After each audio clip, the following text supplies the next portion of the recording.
sim zwa lu yai 1 2 3 they that are Christ has crucified the flesh with the affection and lusts kichin hiai ka abul tunga in again gige sa ai Jesus Christ sa omte ina leitung taksa u na le leitung lam lungulhna te akil lum jewe kwate ale ho akil lum chite do they that are Christ are omten white ahiu jewe then the evidence pen chu banga ichile hiai Jesus Christ sunga omte penin chu leitung lam lungulhna te to taksa u na te hiai te ting akil den chi ache Christ sunga iom lo hiai tung to na kithei hoi zaka conviction ichi poimo ma mai ve conviction chi ei pawa ikagen cha gen thei cha lunga thutan sat na thupung na ichi ya decision chui nai lo hi decision ma ha conviction hongom ma hi kongom masa hi something convict you hong convict masadin chin adik lo hiai chu kahi ngai ve hiai chu kahi lo ngai ve chongom masa te ding hi why ki cha decision hongom pan why zaka what conviction is not chikang gela yeah conviction is not merely a thought not merely an emotion it is an inner persuasion produced by the spirit that pushes a person towards obedience to God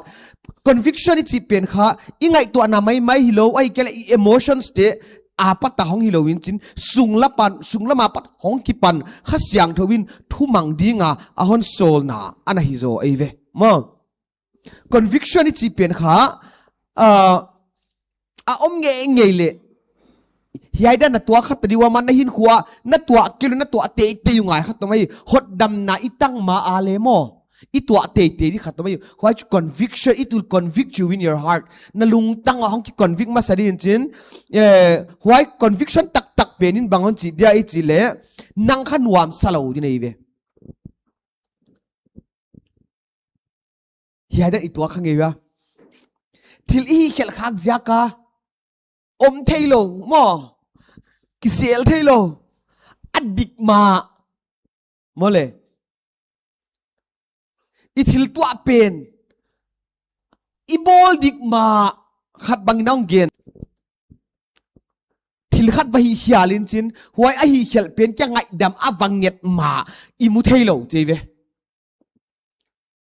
khat in la thil ai lo khat ama lo khat bala in chin awa ko ki ma om thailo mo imu thailo conviction chi huai ve ya kha eya om te ma ngai conviction chi pen emotions or feelings ana hilo wa hi hoi zaka apoimo ma a hiai om pen chu itaksa in nuam salo dinga hi khatna ni danga chial pine lai khonga biakina ke bang nuam ka saklo ma hat kong ge ke testimony kong gen zwalo ko Kipiakkhiakna to kisai 2008 kuma ECT IEM ten hompion ne wewa ko kha lapi to asara pang dan samunchen ko levatel ye lap pol sai to asaring hi dan samunchen vatel hoya vatu keve hi dele kat tut chianga mo thu again chap ken nuam salo hoy la ya ke bang ke kha class 12 pass pan ke ve mo class 12 pass paninga doctor ut ke ve doctor utinga chi changa kha thuong ki gen ta hoy thuong ki gen ma ale fellowship ki nei ta hiven ko kha ya tu pathang khan siam te khong to fellowship khong nei khom nunga chi changa kha mi counseling diang paise kunjin ken counseling u lo ke ve hwa la ya Bible thu le thailo kai changa mo John 3:16 Psalm 23 chi khong ki thei ham adam ki thei khol lo mina ken mok na testimony na gen chianga ken hot dam na katang dan dik lo hi de hi hong counseling in hong chiun chin mi li e person te ken u kai ut lo Bangziak ta mi counseling dinga ki bang ma hi lo ke 2007 a piang thak pan 2008 ta mi wa counseling di chi ut lo chi wa zo to pa gam na sem dile ut lo ke ve hi dele huai muna thu hong ki gen a kha om thailo kat tut chia lên nuam salo và đình khe zel nuam sa tuan lo Bangziak cái ta amana topan mi zonga hi naom namun dik lo hi naom namu dapat paihia in lan Gideon tang thu tung to na Gideon in kha Bangchi ichile Midianite state of khumun jin Israel gam wai hun lai ta ka kha Gideon in kha banga Gideon ina hiai grape zu suk namuna an vasuai ve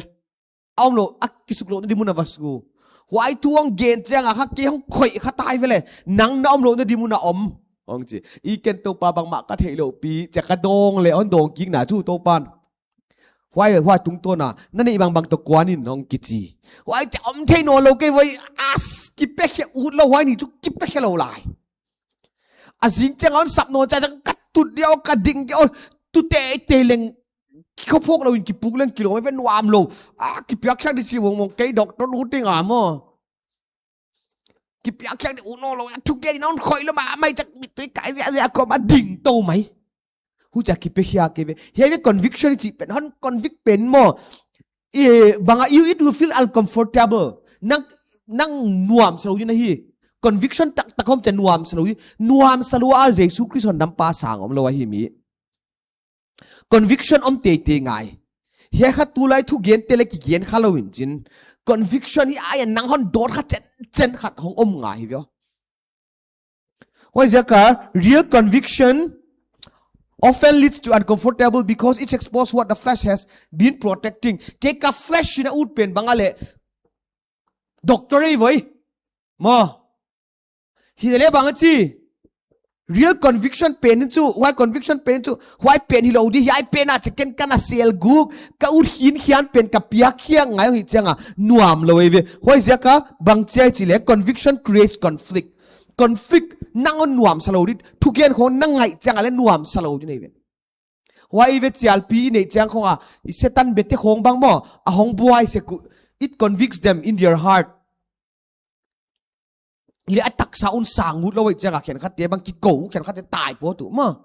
Bangziak a conviction heart lua hila conviction pet accept nai lo hong me ve conviction will bring a war between the flesh wants and what God wants dikya experience ngai ve yai ka u tun khatom min jin ka dei tun khatom min jin why pen hinon lo wa to pan hon china ke kizang di ke nop ka sak pen ke ta ke rice bangaita ken ka hi di bangaita ken to ka vak zui te pen ken kalai sim to te ya mai kele ka dreams te pen ka koi khiak di chi mok chi chak ki do na ka sunga hongom de ve Simni Galatians chapter 5 verse 17 for the flesh desire what is contrary to the spirit and the spirit what is contrary to the flesh na taksa ina khade lo kha omdan omut kia kha ile taksa to akido zela hi chimo kai changa oi ja conviction pen kha real conviction kha it's uncomfortable ahi Hile conviction is not out of feelings or emotions. If feelings to emotions pot lo wahi. Tulaya tamtakin Thuphukana ala khel te u mo a feelings u to a emotions u zanga ala ku eve. I feel sad. I feel happy. Mo I happy changa I life nuam. I happy lo changa I life nuam lo. Mo I mood swing ichi khong hongom mo hu chi chiang a Bangchi ichi chiang a kha why tung to na conviction hongom chiang a so dai lo we ve yai te ya ilung tang hong at khak ngai Acts chapter 2 ni cha kigen in Acts chapter 2 verse 37 Peter ina thu gen in thu again lai jurat ten kha ngai un chin chile Peter in thua gela it convicts their heart alung tang wang khoi amau kha hon ngai un chi achile bang ka hi ding wai ta ichi mawa kha icha thu again la ina judatena alung tang u sat abanga chi it cuts their heart alung tang u mo tema art ma abang chi je nei hiai ve conviction ichi pe alung tang ki art kha ni tak changa hiai kai kele imu thailo ni tak dup changa le imu thailo bangziak ke ta thil khat hi khial ki sanwa ai ke kahi di khat oma hi chia hang phutun tun khatom white pen kha bangchia i chan le ne zoulou hi chima vele khen khat te bang le i te ingai te khong hong si khak chang khong in tua dai niom vele mo le mo wa ya conviction hongom pen chu banga ichile asiwa hi chin hile white pen ki pomut lo win chin jing kai tho khong changa as om lai le hoi di ya as avanti khong wi mu changa nuam ki salo zel hon convict chu banga ichile sia hi chi ki thei cha nei ve mo le mo hi le sia hi chi thei chet pen kha bangchia ichi changina huai pen kha and accept ut lo na accept ma chu dam lo di nei ve huai banga ei le hin khuwa a pathian non chi na pen izui ki dam lo di alang tai di ve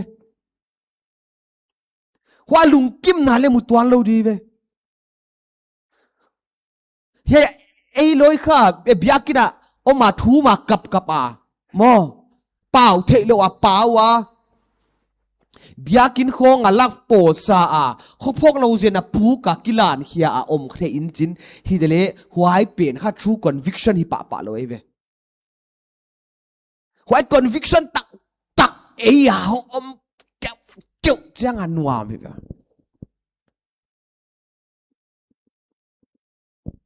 nuam ka chi pen na thei siam di wo I taksa a de nuam lo win chin I kha a de nop jodi khat ana omi ve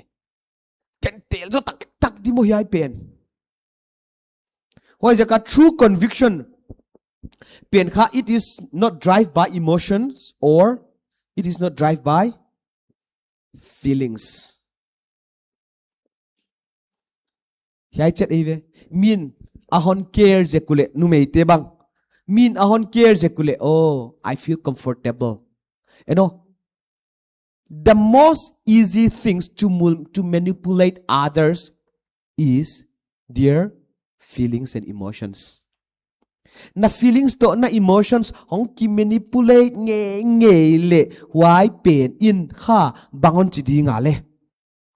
adik lo hong zui sak pa nei ve hoi jaka I feel safe with someone na chi pen sot adai lo pi jo Bangziak le we are driven by our conviction are driven by our feelings and emotions that's the reason that we can't go forward ma ikal swan thei lo hoi jaka dai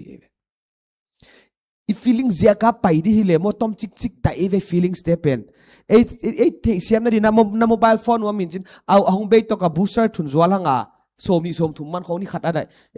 24 hours khong dai zwal I thun to ki bang mai chu in feelings chi te pen hong drive hak changa hima lo mo ikap mo inui ihin khwang pi tu tele mo I feelings eve hun tam zo thama naka naw le en tam zo leo chin mo na feelings na emotions so eve zala min le gen khave mo ya I video alom din kong gen thang lai da ya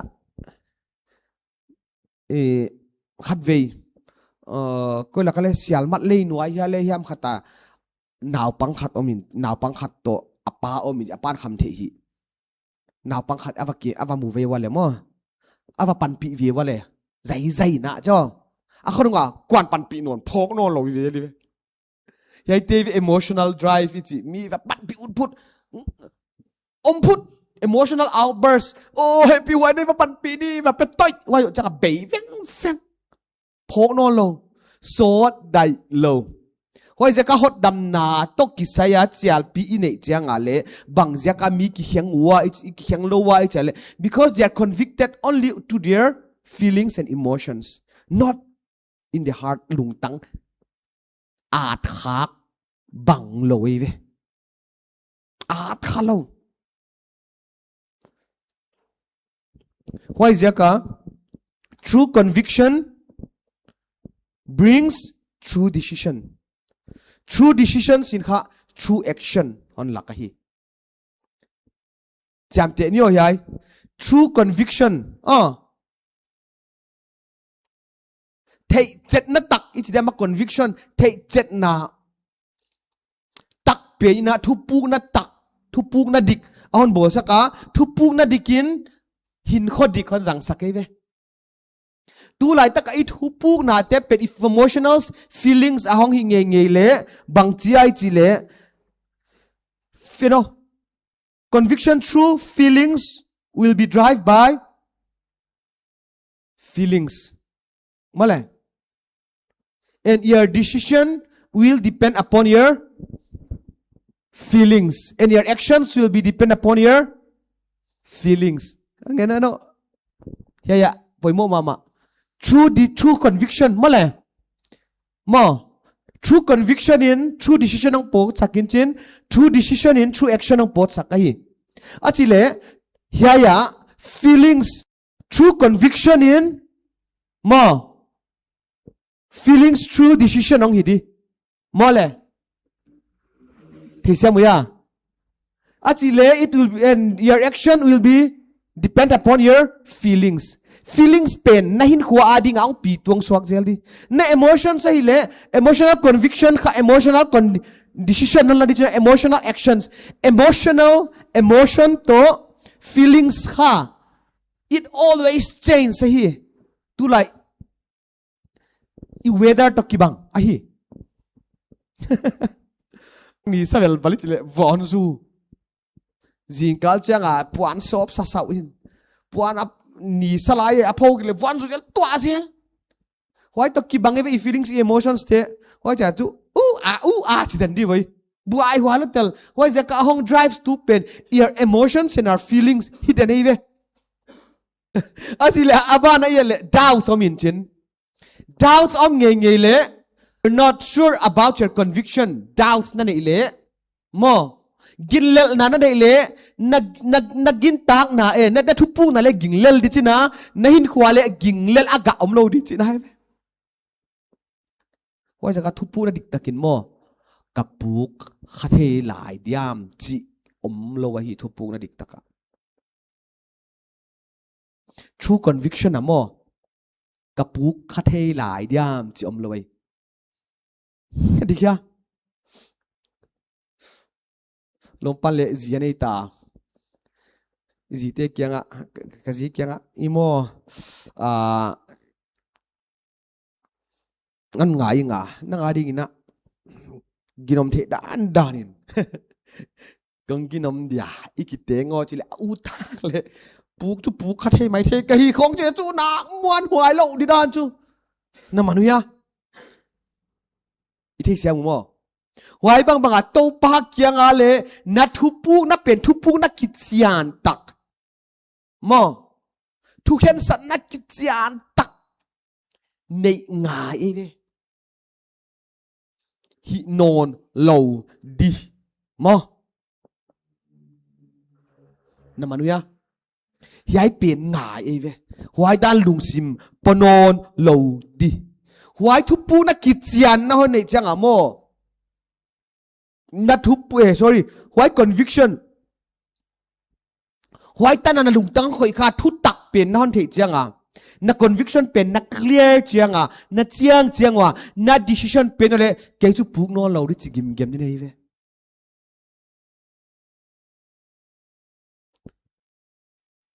Hiai kiching am loi ve ei loi takina.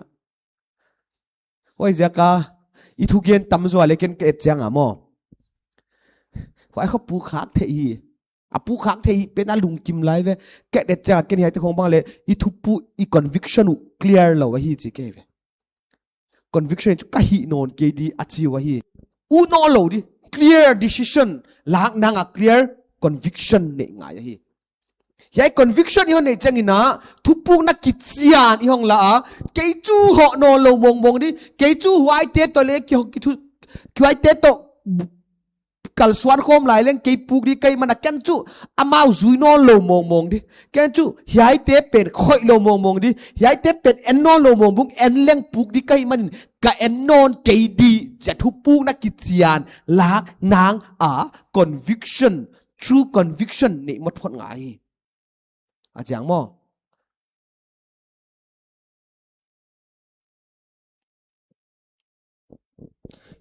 here is imzualu true conviction produce clear decision and clear decision produce visible action dikya true conviction in kha clear decision ki thei chet na takina thupu na kichian la saka thupu na kichianina aga hia hin khwan lang saka hi himale nak thup na thei chiang lo pi a thupung na na lak le na thupung na le na thei chiang ke dinga aga na mu ngei ke ding aga imulo na hia hi le ve conviction of chen decision of chen why ban action of mi chive male okay hia conviction pen mo in decision ong bol why hit changa kha decision lak changa chu apoi mo pen tu commitment hangom tai ve yai tan le akitung kito ma mai ve kitung le christian a hoi hiang di dan chi ke ve ken conviction ale kitang lai ei loi hit changa true conviction ki nei lo hi le conviction nei a le mo decision langam lo me hi o thu tak theya decision langam lo me ve ko ale nita ka jesu christ kyang ava paya ava ki hopi khau pa kha min bangale nicodem va pai in chin thu tak wangai hiai ve mo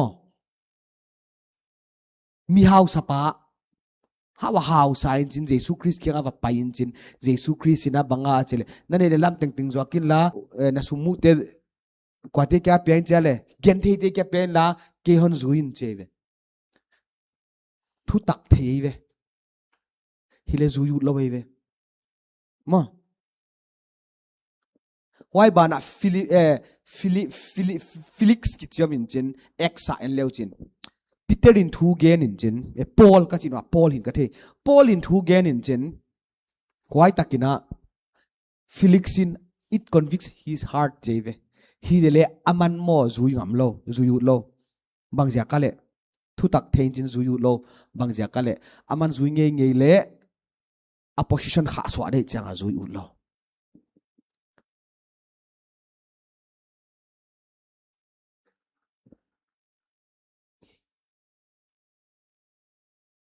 pilat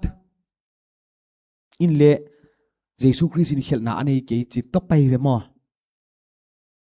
athu tak thei ve le zui ngam lo ve opposition ade lai zakina mi ten ama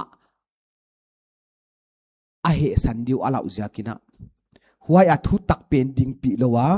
adik lo hiaya mi pi te pen alau jok zakina en le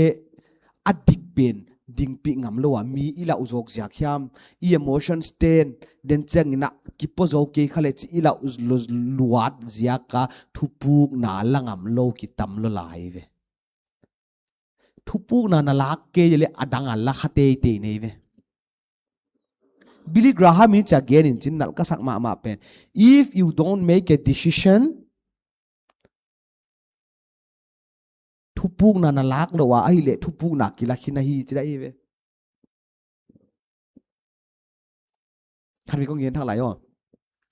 thupuk na lak ki le thupuk na kila khina hi ya thupuk na pe nang de nang chi lo da na kila a hi che ve hoi om dan tak bel mi khat le na leng din da khata leng khedi ama da khata le ka leng deu ka leng ke deu jin thupuk na la ke den le ale na ana leng he khin tho de ve mo le thupuk na la lo hia le la aman la ke de le anakila khinei ve mo adi hia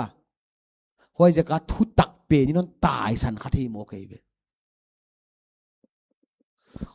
why thu tak pen kha angom chang na bangong chi dele conviction will produce commitment hong produce te de hi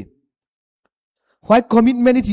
conviction to commitment kha ki bang lo hi ma le bange i pai lo di hwa ya no na ke hong en tau no wala pa ko no lo ka hi azia ka le wala na focus di lao sim to commitment pen ka hong gen dik chang ina mo commitment conviction pen kha ilung tang khoi kha a hima le commitment pen in chu sem khiang sem khe sakai ve true convictions brings true decision and you will commit on to that conviction chiang ma kharong gen leng pasal ke ve mo if you want to convince me to become a girl nu mei hiam ina on convince tum leo chin le nu mei ka hi na ko yak khat be khon lak di chile om lo de ve mo hima lo mo huai ka thei chet pen kha ki commit ke ve ken le ka zi kyang a thupung na kala khita huai pe na committed ke ve commitment ong pai hi huai ja ka true conviction pen in chu hon zol di pai khit tamai ve hi non da mai ve vakal swan khyan non da mai ve ong chi din chin huai pen kha nang thupung na nong lak to kitona na commit ngai ve commitment ngom de hi himale conviction kha hongom ma sate te de hi mo a person is convicted before they are committed ei chu committed a pai na khana ki ve we committed first and then we try to convince ourselves to be in that commission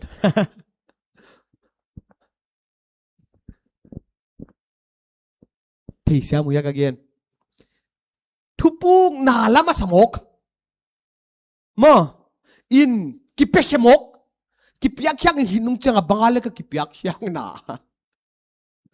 galo da ki kon kwat chale gal chi la theilo chi to ki bang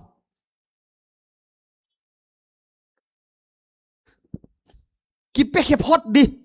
hoi khi changa hon ki convict pan di hilo conviction ngom ma sadin chin hoi conviction kha commitment ong produce di why true conviction in commitment ong produce changa chu aga hia ki mu pan di mi happy luai ni kyanga kit khong happy luai in hiai ya emotions feelings ya khong hiam Bangchi da vakal suani na va happy lo khaina va ki commit mok mi pan pi ding ai le sot dai lo de ve sot dai het lo di hoi ten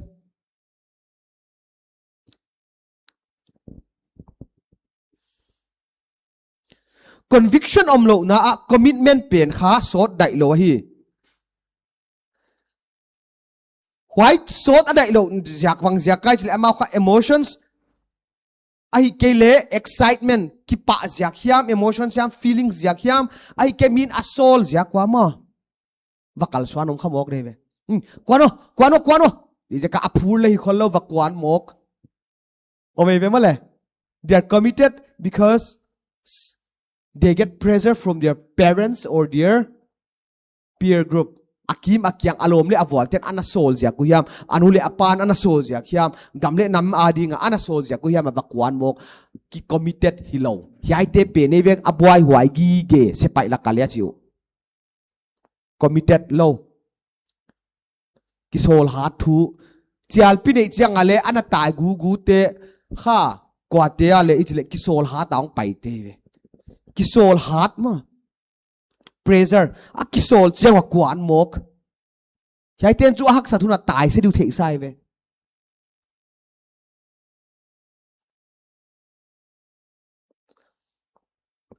pressure because of pressure hiai emotions te zia ka ai ke ki pak la phut phur la phut khen khat te bang se pai bang hile thau toi ni u thwai ve le chi mok kin kwan mok na manuya thau toi u ja kwan mok khong i ba hi le bang chi di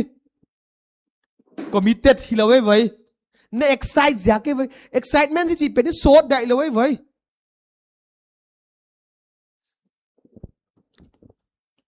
why zia ka commitment ha conviction tel lo wa kha sot dai lo hi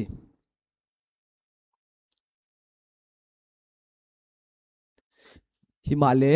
conviction ina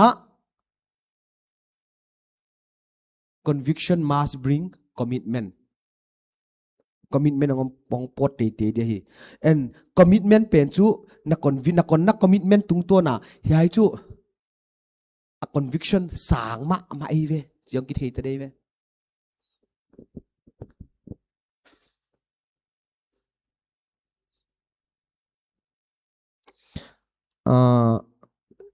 Saving Private Ryan nen khao ya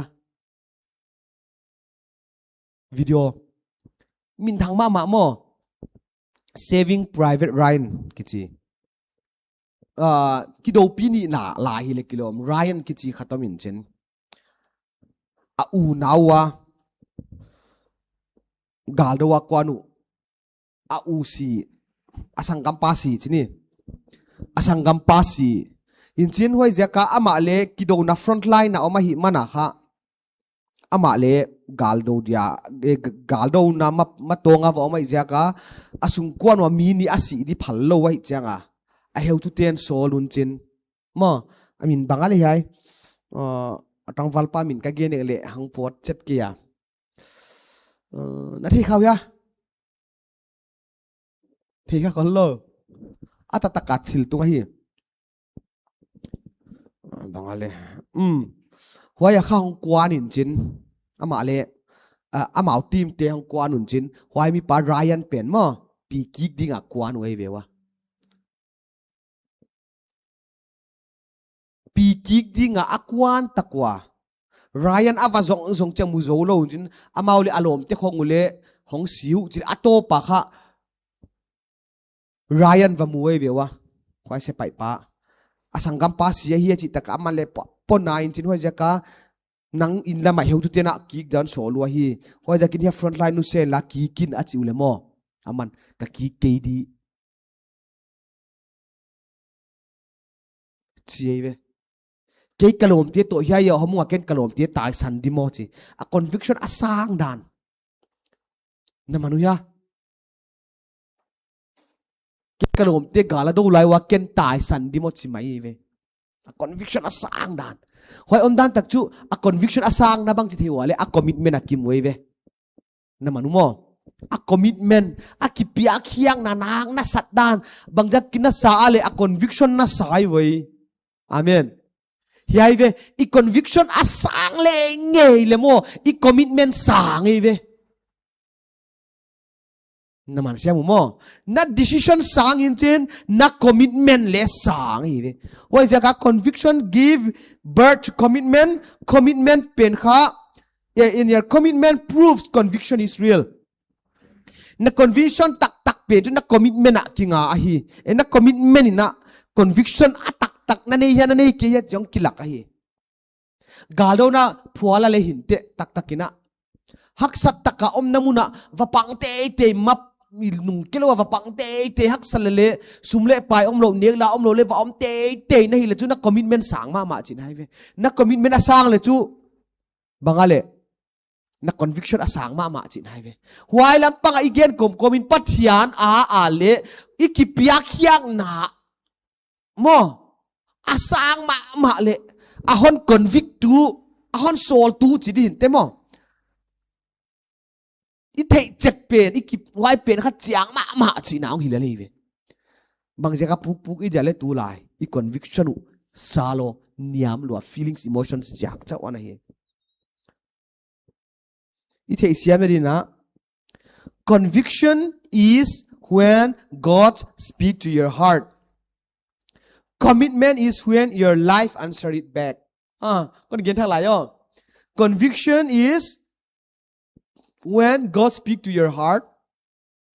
Commitment is when your life answers back. Conviction is pen pathian nang hop na lung tang hop na ahia. Himale Kipiakkhiakna chỉ mo commitment is pen. Kipiakkhiakna is pen nang huai a pathian pi na pathian in ahon sap na pen na hin khua a nan na pom na ahi cheve ithe siam ni na conviction bangale Luke chapter 9 verse 23 if anyone comes to me let him deny himself, take up his cross daily and follow me. Cheve mi kwa pe un ke han zu le amau kingai sak loin amau cross chiat kipuakin ke han zu u hen. Cheve mo why chu bang conviction is denying self nang de dan hinon la ke thu hi lo to pa nang thu ke thi dan hi lo commitment pen bang ale hiai again nak bang pen commitment na hi di ikidong zo lu conviction in kha no if anyone wants to come after me, let him deny himself, take up his cross and follow me. Cheve mo conviction pen kha bang adi denying self eve mo le commitment pen chu follow eve na manu ya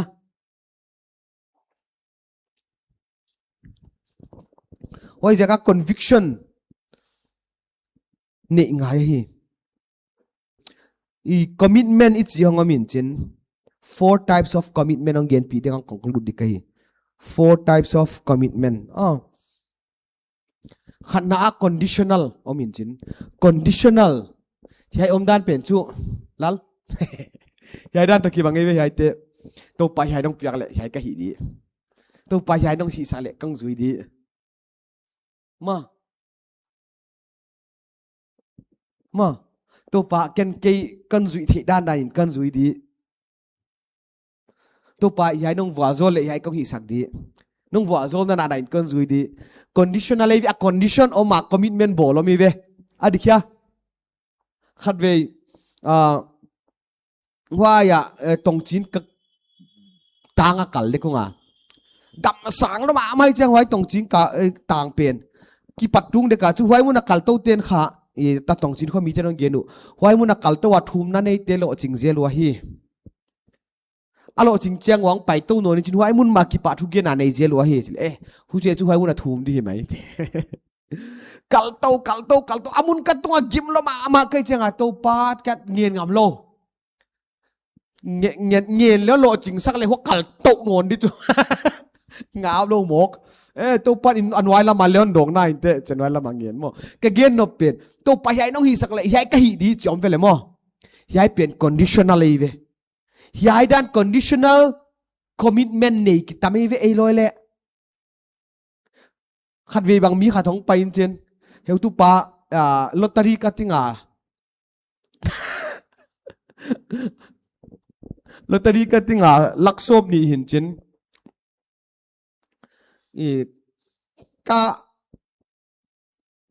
กะโลจริงนางอีนะก็มาเตะเตนั้นทุ่มสักก็ตั้มเปียกก็เห็นจินลักซบนี่เห็นจินก็มัดเละ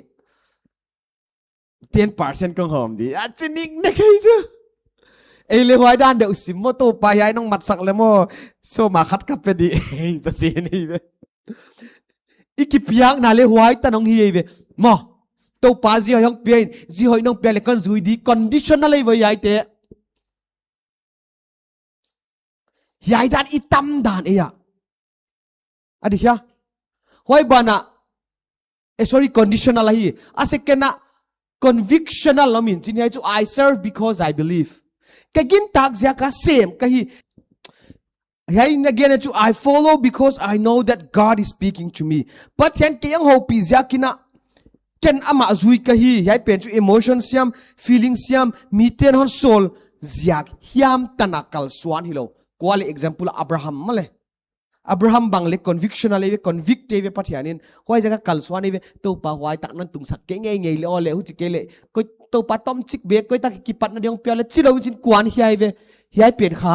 Bangchi le conditional hioni no lo chin conviction ne ya kwan hiai ve abana categorical kichamin chin Shadrach Meshach le Abednego te khong bang le ma no matter what happens my answer is yes to God abana yan to dinga sot lo nang ina consuming hiai ka dei pen consuming hiai pen chu total surrender mo aveka kipekhia hiai pen kha convictional tong ki bangsi mai convictional hongin chin hoi bana kha Here categorical te penin chu bang I serve with no turning back. Ama adding in a kalkaswan ding a ki no loading in chinang hi. Here two people pen to consuming. I give everything till ten kahong piachi pen eve poimo pen. A vikin kahong pe hia to pa. Okay, kya gain diom ke mai the. A le leon zui di. A ke leon zui di. Why is yakin to pa kong Kipiakkhiakna? Hiai peninchu total cylinder peninchu. It will consume you. Can consume. Sorry. Consume you. It will consume the whole person. The times, dreams, resource, identity, future. Siya te ting khakke ya hino lo wa hi to pa. Nang ahi vekta hi. Chinai le. Commitment khat zo kinai vek hi mi ting Mole. Is your commitment born out of feelings or emotions or persuasions? Or is it born out of conviction? Conviction pat apiang ahi nai keile. Conviction apiang ding akal Suahtak ding na to panong pile chai. Hu chi chang na hin khwang ki kheng vil vel pan de ve.